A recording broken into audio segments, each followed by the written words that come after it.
আজকের ক্লাসে আমরা আলোচনা করব রবীন্দ্রনাথ ঠাকুরের লেখা ভাইফোঁটা নামক গল্পটিকে নিয়ে।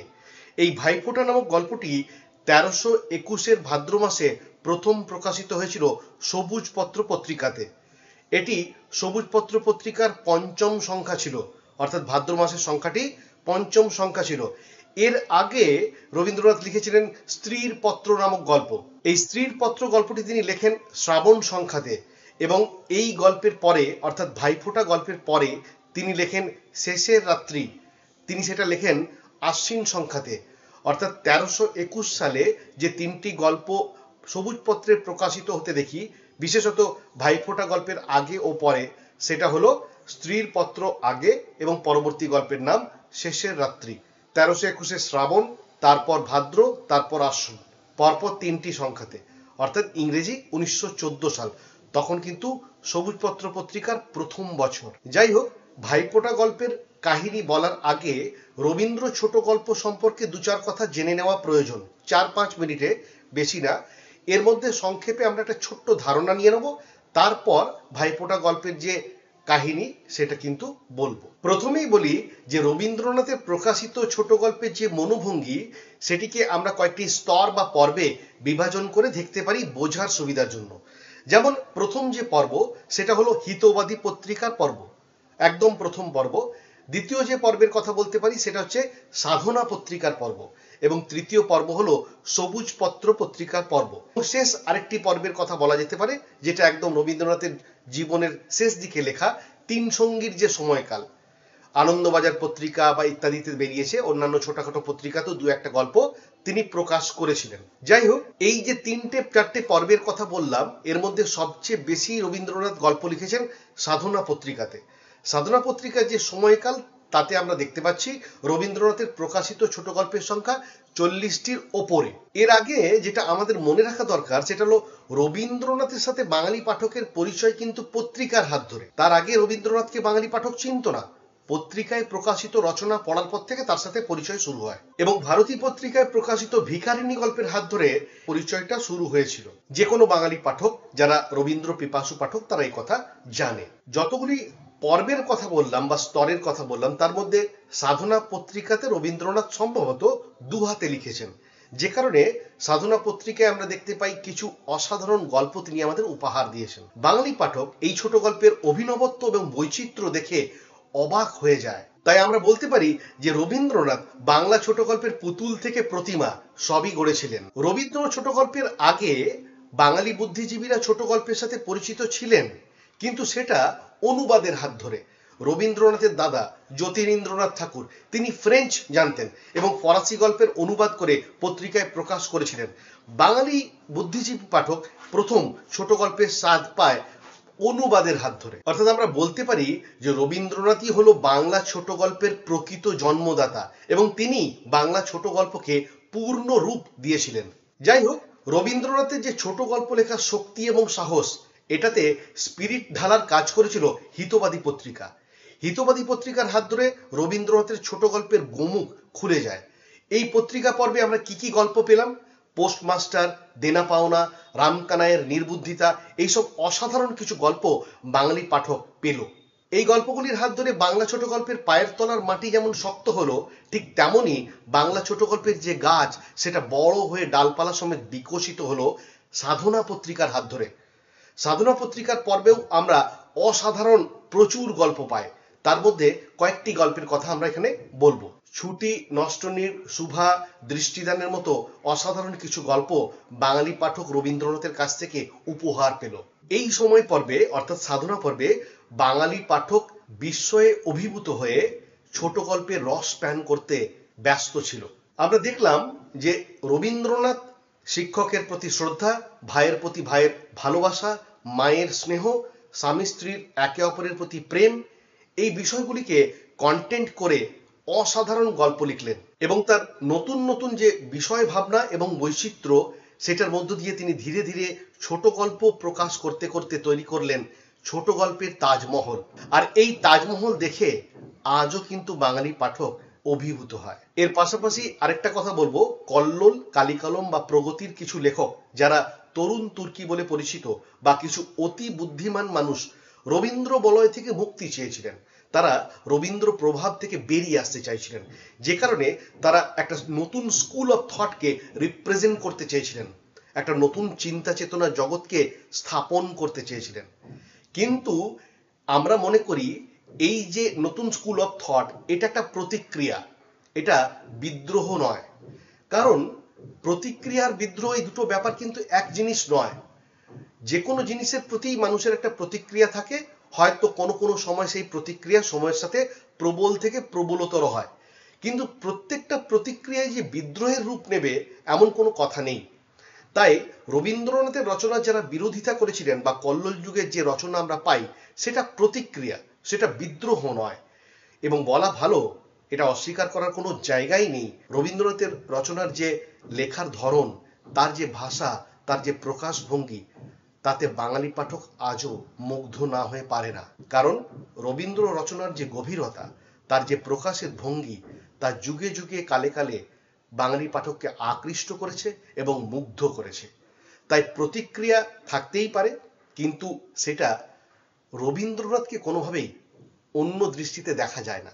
রবীন্দ্রনাথ যে প্রতিমা গড়েছেন, সেই প্রতিমার দিকে মুগ্ধ হয়ে বাঙালি পাঠক আজও তাকিয়ে থাকে। এবার আমরা ভাইফোঁটা যে গল্পটি, তার কাহিনীটি বলবো তথ্য সমৃদ্ধভাবে, যাতে ছাত্রছাত্রীরা এই গল্পটা শোনার পর অবজেক্টিভ প্রশ্নের উত্তর অনায়াসে দিতে পারে এবং বড় প্রশ্নের উত্তরও দিতে পারে। কাহিনী বলার পর আমরা সেই গল্পের বিশ্লেষণ করার চেষ্টা করব, যাতে এই গল্পটি সম্পর্কে একটি ধারণা তৈরি হয়। এই যে ভাইফোঁটা নামক গল্পটি, এখানে মূলত দত্ত পরিবারের কথা বলা হয়েছে। দত্ত পরিবারের যিনি প্রধান অর্থাৎ পিতামহ, তার নাম উদ্ধব দত্ত।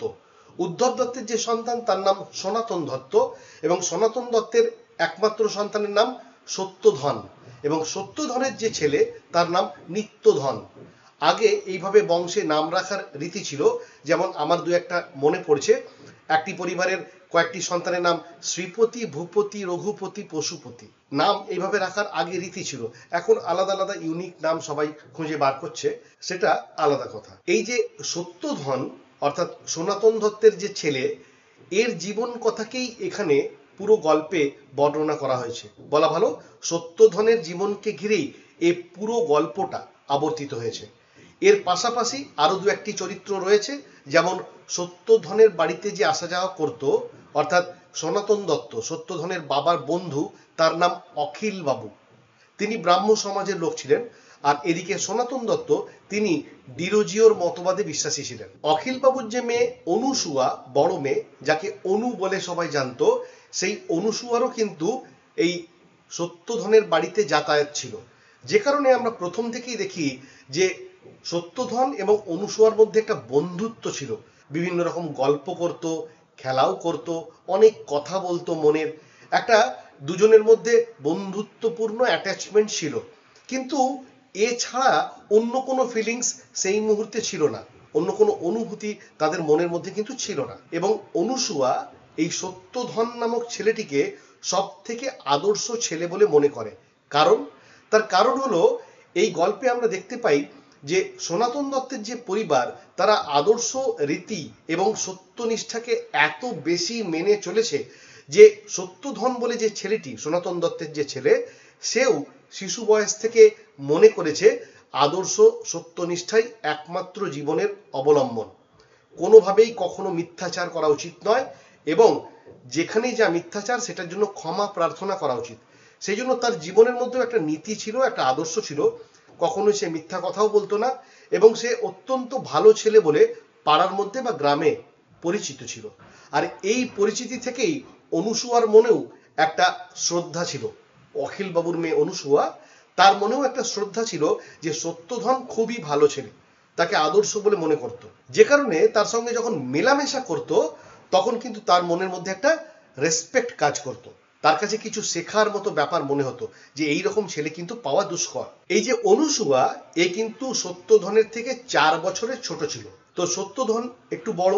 এইভাবে ওদের বন্ধুত্বের দিন কাটে, এবং সত্যধন অত্যন্ত ভালো ছেলে। সে শুধু নীতি আদর্শ এবং ভালো ব্যাপার মেনে চলে, যেটা জীবনে ভালো কাজ, কোনো খারাপ কাজ সে করতে চায় না। কারণ পারিবারিক রীতিনীতিকে সে মেনটেন করছে। এমনকি আমরা এটাও দেখতে পাই যে সে অনেক ক্ষেত্রে অনুসুয়ার গার্জেনের রূপ নিয়েছে। মানে অনুসুয়া কোনো ভুল কাজ করলে বা কোনো অন্যায় করলে তাকে নীতিবোধ শিখিয়েছে, এবং এই ব্যাপারে সত্যধন একটা অহংকার বোধ করতো যে যাক, আমি যে নীতি আদর্শের কথা শিখেছি সেটা অন্তত কাউকে শেখানোর সুযোগ পাচ্ছি, কাউকে অন্তত একটু গাইড করার চান্স পেলাম। এই কারণে ওর মনের মধ্যে এই অহংকার বোধটা কাজ করতো। এর পাশাপাশি আমরা আরেকটা চরিত্র দেখি, সেই চরিত্রটার নাম হচ্ছে সত্যধনের বন্ধু, তার নাম প্রসন্ন। তার কথা পরে আসছি। সে ব্যবসায় জয়েন্ট পার্টনার হয়েছিল। তো এক সময় স্কুলের বন্ধু ছিল, পরবর্তীকালে ব্যবসায় জয়েন্ট পার্টনার হয়। তো সেটা আমরা পরে আসছি। এই পুরো গল্পটিতে একমাত্র মহিলা চরিত্র হলো অনুসুয়া বা অনু, যে অখিল বাবুর বড় মেয়ে। আরেকটি ছোট মেয়ে ছিল, কিন্তু তার কথা কোনো নাম বা কোনো ঘটনা এখানে উল্লেখ করা নেই। বা অনুসুয়ার মায়ের কথাও এখানে হালকা আভাসে বলা হয়েছে, কিন্তু তারও কোনো নাম বা কোনো বিশেষ ভূমিকা এই গল্পে নেই। তো যাই হোক, এইভাবেই দিন কাটতে লাগলো। নিয়ে অনুসুয়ার বিয়ে ঠিক হলো। বিয়ে হয়ে গেল। অনুসুয়ার যে মা, সে কিন্তু সত্যধনকে মনে মনে চাই, কারণ সত্যধন অত্যন্ত একটা ভালো ছেলে। এ কারণে তার পাড়াতেও সুনাম ছিল, পারিবারিক সুনাম ছিল, কিন্তু যেটা ইচ্ছে সেটা হলো না। অনেক ক্ষেত্রেই এটা হয়, আমাদের সমাজেও আমরা দেখেছি, ঠিক আমার যেটা ইচ্ছে বা আমি যাকে চাই সেটা কিন্তু পাই না। তো সেই জন্য এই পরিকল্পনার বাইরে গিয়ে আরেকটা নতুন জীবন তৈরি হলো সত্যধনের এবং অনুসুয়ার। অনুসুয়াও কিন্তু মনে মনে সত্যধনকে শ্রদ্ধা করতো, এ কথা আমরা একটু আগে বললাম। তো অনুসুয়া বিবাহ হলো এবং বিয়ে হয়ে একটি ভালো ছেলের সাথে চলে গেল। তার অবস্থা ভালো, সে সদ্য চাকরি পেয়েছে। এদিকে সত্যধন কিছু করে না, বেকার ছেলে, তার সাথে কে বিয়ে দেবে? ভালো ছেলে হলে হবে না তো, তাকে তো উপার্জন করতে হবে, ভরণ পোষণের দায়িত্ব তো নিতে হবে। তো সেই জন্য শুধু ভালো হলে তো কাজ চলবে না। তো এই পুরো ব্যাপারটা অখিলবাবু বিচার করেছিলেন বলেই অখিলবাবু অন্য ছেলের সাথে নিজের মেয়ের বিয়ে দেয়, সত্যধন ভালো ছেলে হওয়া সত্ত্বেও। যাই হোক, সত্যধন যখন অনুসুয়ার বিয়ে হয়ে গেল, ওর মনের মধ্যে একটা অসম্ভব জেদ তৈরি হলো যে আমি গরিব বলে, আমি বেকার বলে, কিছু করি না বলে আমাকে এইভাবে নিচু করে ছোট করে দেখাচ্ছে, এইভাবে আমাকে অবজ্ঞা করা হলো, আমার কোনো গুরুত্ব নেই, দাম নেই। অবশেষে সে একটা মনের মধ্যে জেদ তৈরি করলো যে আমি অখিল বাবুকে দেখিয়ে দেবো জীবনে প্রতিষ্ঠিত হয়ে আমিও কিছু করতে পারি, এটা আমি প্রতিষ্ঠিত হয়ে দেখিয়ে দেবো। এই মনের মধ্যে জেদ তৈরি করে সত্যধন পুঁজি জোগাড়ের জন্য চিন্তা করতে লাগলো যে ব্যবসা যে সে শুরু করবে, পুঁজি পাবে কোথায়? টাকার তো দরকার। তো সে ব্যবসা শুরু করবে ভেবে ছোটবেলার পুরনো বন্ধু প্রসন্নর সাথে হঠাৎ তার দেখা। তো সেই প্রসন্ন তাকে বলল যে আমি তোর সাথে ব্যবসায় করতে নামতে ইচ্ছুক, তোর সাথে ব্যবসায় জয়েন্টলি করব। কেন বলল? তার কারণ হচ্ছে সত্যধন এর মাঝে বিস্তর পড়াশুনো করেছিল, নিজেকে আরো আপডেট করার জন্য, নিজেকে আরো এনরিচ করার জন্য, যাতে সে তার কমপ্লিট ম্যাচিওর ধারণা নিয়ে ব্যবসাটা করতে পারে। এ কারণে সে যথেষ্ট পড়াশুনো করেছিল। আর এ কারণেই যখন সত্যধনের সাথে প্রসন্ন কথা বলল, তখন প্রসন্ন দেখলো, আরে বাপরে, আমার এই স্কুলের বন্ধুটা আর তো স্কুলের বন্ধু নেই, এ তো বিশাল নলেজ হয়ে গেছে, অনেক কিছু জানে, বিরাট ব্যাপার, এর সাথে জয়েন্টলি করলে জীবনে অনেক উন্নতি হবে, আমারও লাভ হবে। যে বন্ধুকে প্রসন্ন একসময় কটাক্ষ করতো যে তোর নাম সত্যধন, তোর নাম আসলে মিথ্যা ধন, তোর তো নামইটা ভুল, কে নাম দিয়েছে তোর এরকম? সত্যধন দিয়েছে আর নামে কোনো ধন নাই, আচ্ছা মুশকিল তো। তো ওকে এই ধরনের কটাক্ষ ব্যঙ্গ করত, যে কারণে সত্যধন প্রসন্নকে ভয় পেত, এমন কটু কথা শোনাতো যে কারণে ভয় পেত। কিন্তু আচমকা প্রসন্ন যখন সত্যধনের কাছে খুব ভালো ভালো মতলব, উপায় এবং কথা শুনলো, তখন প্রসন্নর মনে সত্যধনের প্রতি শ্রদ্ধা তৈরি হলো। সে মনে মনে ভাবলো যে না, আমার এই পুরনো বন্ধু আর সেই কিন্তু ওই রকম নেই, যেমনটা ঠিক আমি দেখেছিলাম। এই ছেলেটা নিজেকে অনেক আপডেট করেছে, মাঝে অনেক পড়াশুনো করেছে, যে কারণে কথাবার্তার মধ্যে এর কিন্তু সেই ছাপটা তৈরি হয়েছে। যাই হোক, নিয়ে প্রসন্ন এবং সত্যধন দুজনে মিলে ঠিক করলো ওরা যুগ্মভাবে ব্যবসা করবে। দুজনে মিলে এই সিদ্ধান্ত নেবার পর প্রসন্ন এবং সত্যধন মিলে একটি স্বদেশী এজেন্সি খুললো। তাতে কি বিক্রি করবে তারা? কাপড়, কাগজ, কালি, বোতাম, সাবান ইত্যাদি সব মেটেরিয়াল তারা বিক্রি করবে বলে স্থির করলো। পুঁজি জোগাড় করলো যে আগে ওদের পাড়ার বিধবারা এবং আরো অনেকেই বিশ্বাস করে প্রচুর টাকা জমা রাখতো সত্যধনের বাবার কাছে। কারণ সবাই জানতো ব্যাংকে বা অন্য কোথাও রাখার থেকেও সবচেয়ে নিরাপদ জায়গা এদের বাড়ি। এরা এত বিশ্বাসী, এত আদর্শবাদী, এত ভালো মানুষ, সেই জন্য সবাই নিজের টাকা জমায়েত রাখতো। প্রথমে সত্যধন ভাবলো কি করে এই টাকা নিই, এই টাকা নেওয়াটা তো অন্যায়, কাউকে কিছু না বলে এই টাকাটা ভেঙে দিয়ে আমি যদি পুঁজিতে লাগাই তাহলে তো অন্যায়। প্রসন্ন বোঝালো যে দেখ, সবসময় তুই যদি একেবারে ন্যায়ের পথে থাকিস, খুব বেশি সত্যনিষ্ঠা করিস, তাহলে কিন্তু জীবনে কিছু করতে পারবি না। সেই জন্য তোকে একটু এটার থেকে অন্যদিকে যেতেই হবে। আরে তুই তো কিছু ভুল করছিস না, তুই টাকাটা ব্যবসায় খাটাবি, যখন লাভ হয়ে যাবে ফেরত দিয়ে দিবি। এই রকম একটা ব্যাপার ওকে বিশ্বাস করানোর চেষ্টা করলো।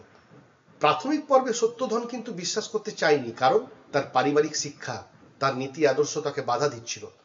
কিন্তু কিছুদিন পরে সে বলল, হ্যাঁ ঠিকই বলেছিস, কিছু টাকা আমরা লাগাই, নিয়ে ব্যবসাটা শুরু করি, তারপরে যখন লাভ হবে টাকা ফিরিয়ে দেবো, কেউ জানতেও পারবে না। তো অবশেষে সেই বিধবাদের টাকা এবং পাড়াপড়শিদের যে টাকা জমায়েত ছিল, সেই পুঁজির টাকা লাগিয়ে সে ব্যবসা করলো, স্বদেশী এজেন্সি খুললো।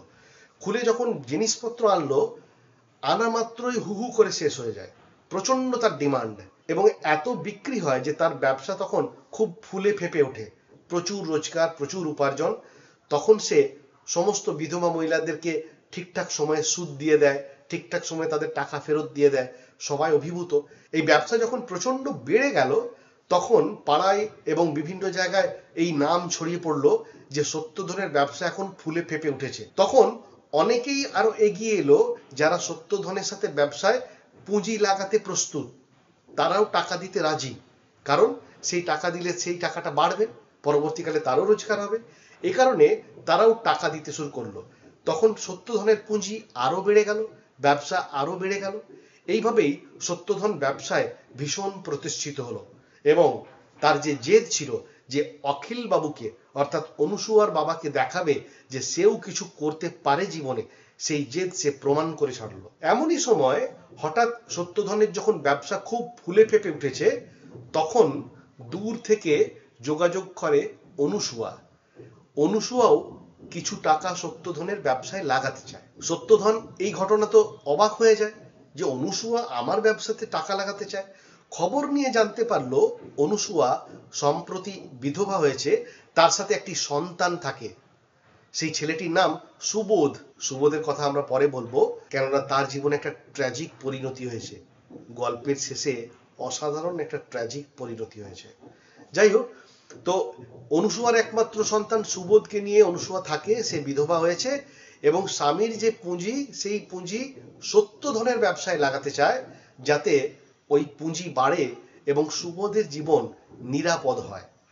আমি আগেই বলেছি, অনুসুয়ার মনে কিন্তু সত্যধনের নিষ্ঠা, আদর্শ, সততা, কর্তব্য সবকিছুর প্রতি একটা শ্রদ্ধাবোধ ছিল। সেজন্য তাকে সে অত্যন্ত বিশ্বাস করত। সত্যধন এই সমস্ত কথা জানতে পারার পর সে রাজি হয় না।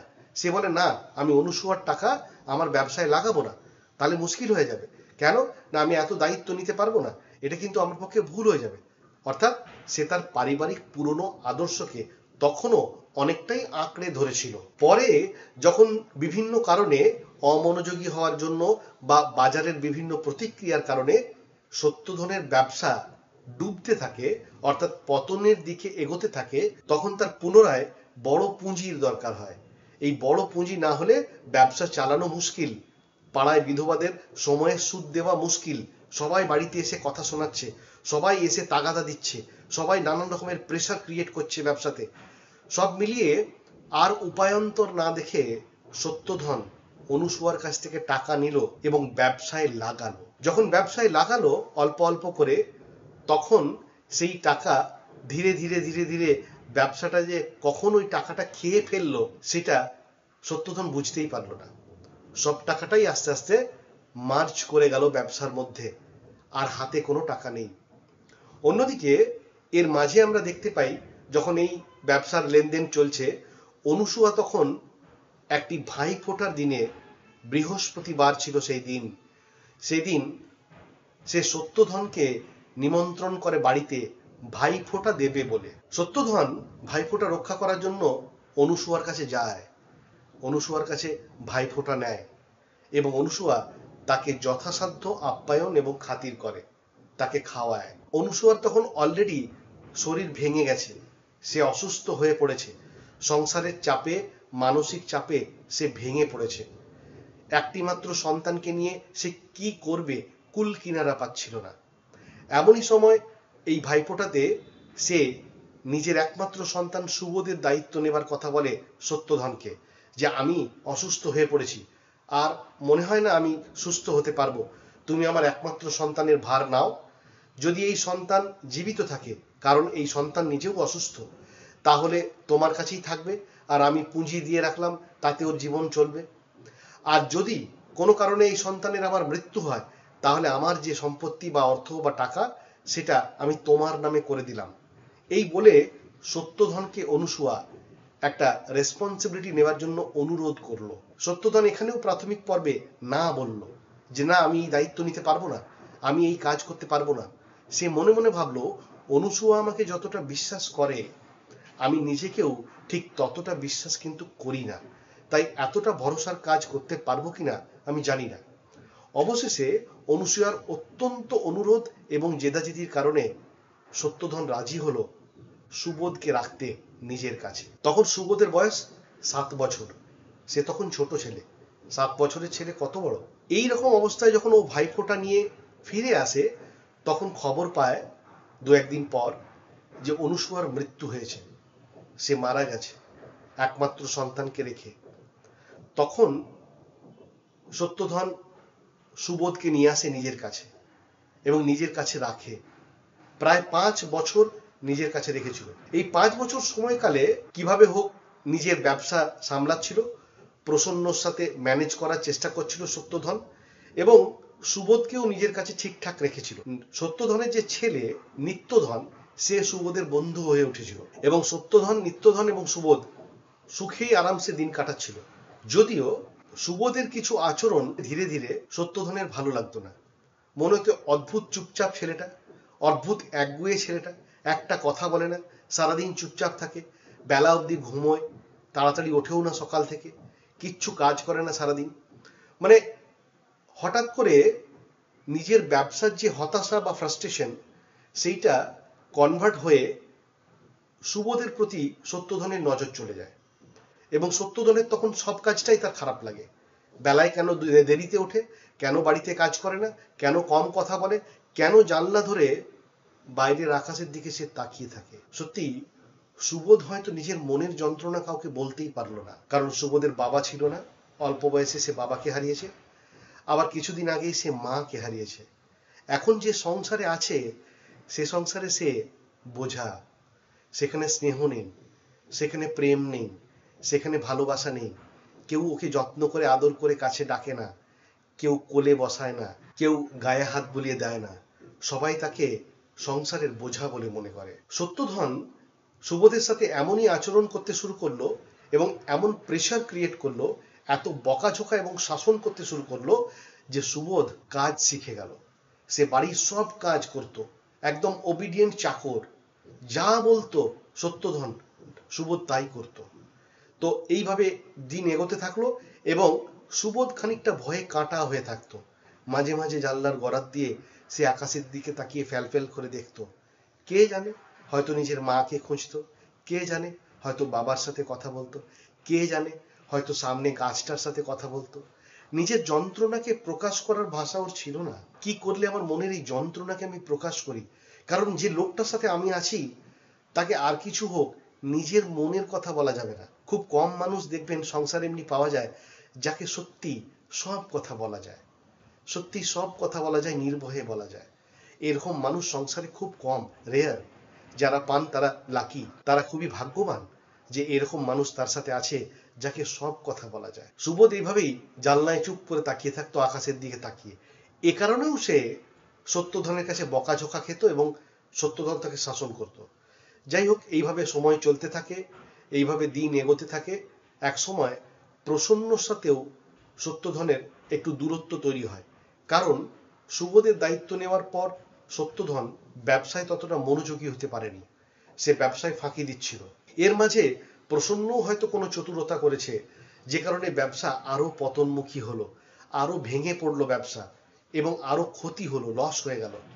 কিন্তু লস হয়ে গেলেও প্রসন্ন এই কথা খুলে তাকে, অর্থাৎ সত্যধনকে সবকিছু বলে না, এড়িয়ে চলে, লুকিয়ে চলে, দেখা করে না, পালিয়ে যায় ইত্যাদি। যা হয়, যে যার কাছে যখন কিছু টাকা পায়, ধার করে, তখন সে এরকম লুকিয়ে যায়, পালিয়ে যায়, কথা বলে না, এড়িয়ে চলে, অ্যাভয়েড করে, এগুলো করে। এটা মানুষের খুব স্বভাব, একটা ন্যাচারাল স্বভাব। যাই হোক, এই প্রসন্নর সাথে যখন এরকম ব্যবসায় একটা মনের মধ্যে দূরত্ব তৈরি হলো, অন্যদিকে গ্রামের বিধবাদের প্রেশার তো ছিলই, তারা সময়ে পয়সা পাচ্ছিল না, সবাই তখন এসে সত্যধনকে অত্যন্ত প্রেশার ক্রিয়েট করছে, এবং সবাই প্রতিদিন টাকা চাইতে আসছে। সত্যধন এই চাপ নিতে পারছিল না, সে মনের মধ্যে হতাশ হয়ে পড়ছিল, বুঝতে পারছিল না যে কি করে এই জায়গাটা থেকে বেরোবো। তো একদিন যখন অত্যন্ত চাপ তৈরি হলো, পাড়ার সব লোক এসে তাকে ঘিরে ধরলো, তখন সত্যধন সুবোধকে পাঠালো, বলো যা তো, তুই প্রসন্নকে খুঁজে নিয়ে, এখনো কোথায় লুকিয়ে আছে, কোথায় বসে আছে, এবং ওর কাছ থেকে টাকা চেয়ে নিয়ে আসবি, বলবি সবাই বাড়িতে চলে এসছে, টাকা চাইতে দাঁড়িয়ে আছে, বসে অপেক্ষা করছে, তুই যাবি, গিয়ে টাকাটা নিয়ে আমার কাছে আসবি, যা। সুবোধ এমনিতেই অত্যন্ত ভালো ছেলে ছিল, সে এমনিতেই ভয় পেত সত্যধনকে, সত্যধনের কথায় না বলার তার সাহস এবং অধিকার দুটোই ছিল না, ইচ্ছে থাকলেও। সে সত্যধনের কথা মতো বেরিয়ে পড়লো প্রসন্নকে খুঁজতে, টাকা জোগাড় করতে। এমন বেরিয়ে পড়লো সারাদিন যে সে আর ফেরে না, বাড়ি আর আসে না, সেই গেছে তো গেছেই, গেছেতে গেছে, আর আসে না। তো যাই হোক, অনেক ঘন্টা পর যখন খুব ক্লান্ত হয়ে গেছে, তখন অবশেষে সত্যধন চিন্তা করে ক্লান্তিতে শুয়ে পড়ল এবং ঘুমিয়ে পড়ল কার্যত। যখন ঘুমিয়ে পড়ল, ঘুমিয়ে সত্যধন স্বপ্ন দেখলো যে সুবোধ ফিরে এসেছে, ফিরে এসে বলেছে যে আমি টাকা দিতে পারবো না, তুমি কি করবে, আমি টাকা পেয়েছি, আমি টাকা দিতে পারবো না। এই কথা শুনে সত্যধনের মনে এত রাগ হলো, সে সঙ্গে সঙ্গে একটা লাঠি নিয়ে সুবোধের মাথায়, আগের থেকে তো রাগ ছিলই, সুবোধের মাথায় লাঠি নিয়ে খুব জোরে আঘাত করলো। সুবোধের মাথা থেকে রক্ত বেরোতে শুরু করলো, সুবোধ মাটিতে লুটিয়ে পড়লো, এবং কিছুক্ষণ পর রক্তে ভেসে গেল চারিদিক, সুবোধের মৃত্যু হলো। এই মৃত্যু হওয়ার পর সত্যধন বিছানায় শুয়ে ছটফট করছে যে এটা আমি কি করলাম, অনুসু আমাকে দায়িত্ব দিয়ে গেছিল, অনুসু আমাকে এত বিশ্বাস করতো, ভরসা করতো, অনুসু আমাকে এত রেসপেক্ট করতো বলে তার একমাত্র ছেলেকে আমার কাছে ছেড়ে গেছে, আমি তার একমাত্র সন্তানের এ কি করলাম, এটা কি আমার করা উচিত ছিল, এটার জন্যই কি আমাকে অনুসুয়া এত বিশ্বাস করেছিল, নিয়ে একটা অপরাধ বোধের মধ্যে সে ভুগতে শুরু করলো। একটা মনের মধ্যে কষ্ট ছটফট করছে শুয়ে শুয়ে, যেটা আমি কি করলাম, এই রাত্রি যেন আর সকাল না হয়, তাড়াতাড়ির মধ্যে যেন সবকিছু মিটে যায়, সব যেন সমাধান হয়ে যায়। ঠিক এমন সময় যখন এই দুঃস্বপ্ন সে দেখছে, তখন সুবোধ ফিরে এলো, ধড়াম করে দরজাটা খুললো, জোরে আওয়াজে সত্যধনের ঘুম ভেঙে গেল। সত্যধন সুবোধকে ঠিকঠাক দেখতে পেয়ে মনে অত্যন্ত খুশি হলো যে যাক, সুবোধের তো কিছু হয়নি, আমি স্বপ্ন দেখছিলাম, যাক সুবোধ ঠিক আছে। তখন সে সুবোধকে জড়িয়ে ধরলো, কোলে বসানো, বললো আয় বাবা আমার কাছে আয়, বস। সুবোধ সত্যধনের ব্যবহার দেখে অবাক, এই মানুষটা আমার গায়ে হাত দিচ্ছে, কোলে বসাচ্ছে। শিশুর মনে কিন্তু এই অনুভবটা অসম্ভব থাকে, তার গায়ে যে যখন স্পর্শ করে, সেই স্পর্শটা স্নেহের স্পর্শ, ঘৃণা স্পর্শ, নাকি নাটক, একটা শিশু কিন্তু এটা বুঝতে পারে, খালি বলতে পারে না। তো সুবোধ অবাক হয়ে গেল যে সত্যধন আজ আমার সাথে এরকম আচরণ করছে, বলছে আয় বাবা আমার কোলে বস, এখানে বস। সুবোধ সারাদিন ঘুরে ঘুরে অত্যন্ত ক্লান্ত ছিল, সে সত্যধনের পাশে খাটে বসলো। সত্যধন বলল তুই সারাদিন ঘুরে ঘুরে ক্লান্ত হয়েছিস, শুয়ে পড়, একটু আরাম কর। তো সুবোধ তখন জানিয়েছিল যে আমি কোনো টাকা পাইনি, প্রসন্নকেও খুঁজে পাইনি। নিয়ে সুবোধ খাটে শুয়ে পড়ল। খাটে শোয়া মাত্রই বোঝা গেল যে অত্যন্ত অসুস্থ হয়ে পড়েছে, সারাদিন অমানসিক পরিশ্রম করে তার শরীরটা আরো ভেঙে গেছে, আর মনে মনে তো 5 বছর ধরে মরেই ছিল, সত্যধন তাকে প্রতিদিন জীবনে যে যন্ত্রণা দিয়েছে, যে ঘৃণা দিয়েছে, যে রাগ দেখিয়েছে, যে কঠোর অনুশাসন তাকে দেখিয়েছে, সেখানে সে আদমরা হয়েছিল। মনে মনে যে যন্ত্রণা কষ্ট পেয়ে সে আদমরা হয়েছিল। আজকের সে দেহের ক্লান্তি এত হয়েছে যে সে বিছানায় শুয়ে পড়েছে। অবশেষে সত্যধন তড়িঘড়ি ডাক্তার দেখে কড়া ডোজের ওষুধ দিয়ে সুবোধকে দাঁড় করাতে চেষ্টা করে, সুস্থ করতে চেষ্টা করে। সুবোধ খানিকটা মনের জোরে সুস্থ হয়, ওষুধ খায়, উঠে দাঁড়ায় এবং উঠে দাঁড়িয়ে ঘরের মধ্যে পায়চারি করে, আবার একটু একটু করে আনাগোনা করে। কিন্তু সেটা 2-1 দিন, তারপর সুবোধ আবার ভীষণ রকমের অসুস্থ হয়ে যায় এবং সুবোধ মারা যায়। সত্যধন সুবোধকে বাঁচানোর অনেক চেষ্টা করেছিল। শেষ মুহূর্তে সে তার সর্বশক্তি লাগানোর চেষ্টা করেছিল, যদিও তার কাছে অর্থ ছিল না, ইচ্ছের জোর ছিল। কিন্তু ইচ্ছের জোর দিয়ে আচমকা একদিনে এটা আর ফিরে পাওয়া সম্ভব নয়। কারণ সুবোধকে সে তিলে তিলে মেরেছিল, সুবোধকে সে মানসিক যন্ত্রণা দিয়ে তিলে তিলে মৃত্যুর দিকে এগিয়ে দিয়েছিল। আজ হঠাৎ করে একদিনের ভালোবাসাতে সুবোধকে কি ঠিক করা সম্ভব?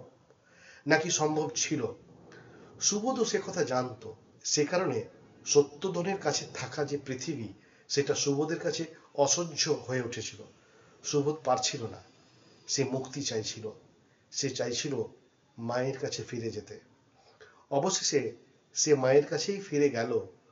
সত্যধনের অসম্ভব কঠোর শাসন আর ঘৃণাযুক্ত দৃষ্টি থেকে সে মুক্তি পেল। গল্পটা এখানেই শেষ। এবার আমরা এই গল্পের কাহিনী বিশ্লেষণ করব সংক্ষেপে। এই গল্পে আমরা দেখতে পেলাম যে সত্যধন নিজের সত্যতা কিন্তু রাখতে পারেনি। সে তার পারিবারিক আদর্শকে, পারিবারিক শিক্ষাকে অটুট রাখতে পারেনি। জীবনের নানান পরিস্থিতি এবং সময় তাকে নিয়ন্ত্রণ করেছে। সে তখন সিদ্ধান্তহীনতায় ভুগেছে এবং এমন কিছু সিদ্ধান্ত নিয়েছে বা এমন কিছু উচ্চাকাঙ্ক্ষা সে দেখেছে যার কারণে সে সঠিক পরিণতির দিকে এগোতে পারেনি। তাই আমরা দেখতে পেয়েছি এই গল্পের পরিণতিতে সত্যধন না পেয়েছে মানসিক আরাম, না পেয়েছে আর্থিক সচ্ছলতা, না পেয়েছে পারিবারিক সুখ। গল্পের শুরুতে আমরা দেখেছি সে মিথ্যা অহংকারে অনেকটা সময় কাটিয়েছে তার পারিবারিক আদর্শ, তার সত্যনিষ্ঠা, তার ন্যায়নীতি, এই ধরনের যে বিচারবোধ, চিন্তা, এই সব মিলিয়ে তার মনের মধ্যে একটা মিথ্যা অহংকার ছিল, যে অহংকারে সে অনেকটা সময় কাটিয়েছে। আসলে সে একজন সিদ্ধান্তহীন মানুষ। সে সঠিক সময়ে পরিস্থিতির অনুযায়ী সিদ্ধান্ত নিতে পারেনি। আর এই যে বিচারবোধহীনতা, এই যে সিদ্ধান্ত নিতে না পারা, এর কারণ সে পাখি পড়া বিদ্যা শিখেছে। তাকে যেটা বোঝানো হয়েছে, তাকে যেটা শেখানো হয়েছে, সে ততটুকুই শিখেছে। এই কারণে যখন জীবনে নতুন পরিস্থিতি এসছে, পড়ানো শেখানোর বাইরে নতুন পরিস্থিতি তৈরি হয়েছে, তখন সে সিদ্ধান্ত নিতে পারেনি। কারণ শেখানো টেক্সট বুকের সাথে পরিস্থিতির সে মিল খুঁজে পায়নি। এ কারণে সে সিদ্ধান্তহীনতায় ভুগেছে। অন্যদিকে অনুসুয়া বলে যে চরিত্রটি বা মেয়েটির কথা আমরা এই গল্পে দেখলাম, সেই মেয়েটির কাছে তার বাপের বাড়ি ছিল সব পৃথিবী, তার পাড়া প্রতিবেশী সেটাই তার পৃথিবীর একটা অংশ। কিন্তু সে আসলে পৃথিবী দেখেনি, যে কারণে সে তার জীবনের সবচেয়ে আদর্শবান পুরুষ মনে করেছে সত্যধনকে। এই দৃষ্টিভঙ্গি থেকে বোঝা যায় তার দৃষ্টির সীমা কত ছোট। সে আসলে প্রকৃত পৃথিবীর খবর জানতো না, আর জানতো না বলেই তার জীবনের সিদ্ধান্ত অপরে নিয়েছে। আর যখনই আমরা কোনো সিদ্ধান্ত, নিজের জীবনের সিদ্ধান্ত অপরকে নিতে সুযোগ দিই, তখন তার ফলাফল তো নিতেই হবে। অনুসুয়া নিজের জীবনের সিদ্ধান্ত, নিজের অনুভূতিকে গুরুত্ব দেয়নি। ইনফ্যাক্ট নিজের অনুভূতিকে সে বুঝতেই পারেনি। যখন বুঝেছে, যখন ভেবেছে, তখন সময় হাতের বাইরে চলে গেছে। আর যে কারণেই তার জীবনেও এত করুণ পরিণতি সৃষ্টি হয়েছে। আবার অনুসুয়ার যে সন্তান, সে অভাগা, তার কোনো দোষ নেই, সে শিশু, সে না প্রতিবাদ করতে জানে, না প্রতিবাদ করার তার বয়স। সে এমন একটা পরিস্থিতিতে পড়েছে, এমন একটা গৃহে জন্মেছে, এমন একটা বাবা মার সঙ্গে থেকেছে যেখানে সে সিদ্ধান্ত নেবার মতো কোনো পরিস্থিতিতেই ছিল না, এবং তার পারিবারিক পরিবেশ তাকে সাহস যোগায়নি। এ কারণে সে চুপ থেকেছে এবং নিজে গুমরে গুমরে মরেছে। অপরের দেওয়া সিদ্ধান্তকে সে পালন করেছে, সে সত্যধনের কথা শুনেছে, মায়ের কথা শুনেছে, সে ভালো ছেলে হতে চেয়েছে। সুবোধ, কিন্তু আসলে সুবোধ যে কতটা অবোধ এটা তার পরিণতির মাধ্যমে আমরা দেখলাম। যদিও এর পেছনে সম্পূর্ণ তার দোষ ছিল না, সে খানিকটা নির্দোষেই এই করুণ পরিণতির শিকার হয়েছে। তবে সত্যধন এই গল্পে যখন অনুতাপ করেছে বা সেই যখন অনুতপ্ত হয়েছে, সেই সময়টা বড্ড দেরিতে।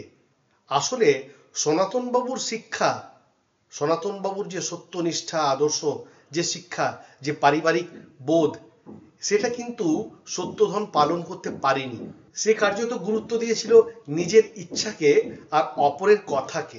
যাই হোক, রবীন্দ্রনাথ এই গল্পের হাত ধরে মানব চরিত্রের বৈচিত্র্য, তার বিভিন্ন পরিস্থিতি, তার সিদ্ধান্তহীনতা এবং তার নানান পরিণতি সম্পর্কে পাঠককে ধারণা দিয়েছেন, বলা ভালো সচেতন করেছেন। তবে একথা ঠিক যে সুবোধের মতো শিশুর যে করুণ পরিণতি আমরা এই গল্পে দেখতে পাই, তার পরিণতি কিন্তু পাঠক মেনে নিতে পারে না।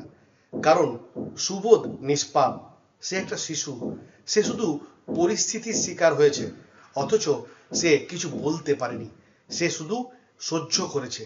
সে সমাজকে বোঝার আগে, জীবনকে বোঝার আগে, মানুষ সম্পর্কে ধারণা পাবার আগেই সে করুণ পরিণতির শিকার হয়েছে এবং অকালে তাকে মৃত্যুবরণ করতে হয়েছে। এর জন্য তার যতটা দোষ, তার থেকে অনেক বেশি দোষ তার পারিবারিক লোকেদের সিদ্ধান্ত নেওয়ার ক্ষমতা এবং খানিকটা তার জীবনের পরিস্থিতি। যাই হোক, সব মিলিয়ে এই গল্পটা একটা ইমোশনাল গল্প। এই গল্পের মধ্যে অনেক কিছু ভাবার, শেখার আছে। আমি অনুরোধ করব যে প্রতিটি পাঠক শুধু আলোচনা শুনবেন না, আলোচনার বাইরেও নিজে একবার গল্পটা পড়ুন। কারণ কোনো গল্প নিজে পড়লে তার ফিলিংসটা নিজের মধ্যে তৈরি হয়, সেটা অন্য কেউ বাইরে থেকে এনে দিতে পারে না। প্রতিটি পাঠকের নিজস্ব একটা ফিলিংস আছে, একটা নিজস্ব অনুভূতি আছে, কারণ প্রত্যেকেই নিজের নিজের পরিস্থিতি এবং পরিবেশ অনুযায়ী বড় হয়।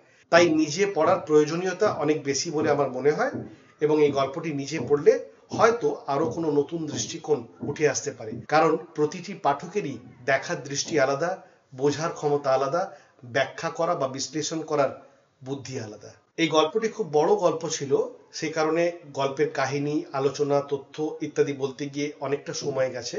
যদি আমার এই তথ্যপূর্ণ আলোচনা এবং সামগ্রিক আলোচনা ভালো লেগেছে, তাহলে অবশ্যই আমার চ্যানেলটি সাবস্ক্রাইব করুন, আমার ভিডিওটি লাইক করুন এবং অপরের সাথে আমার ভিডিও শেয়ার করুন। ভবিষ্যতে এরকম আরো ভিডিও আপলোড হবে, কাজ চলছে।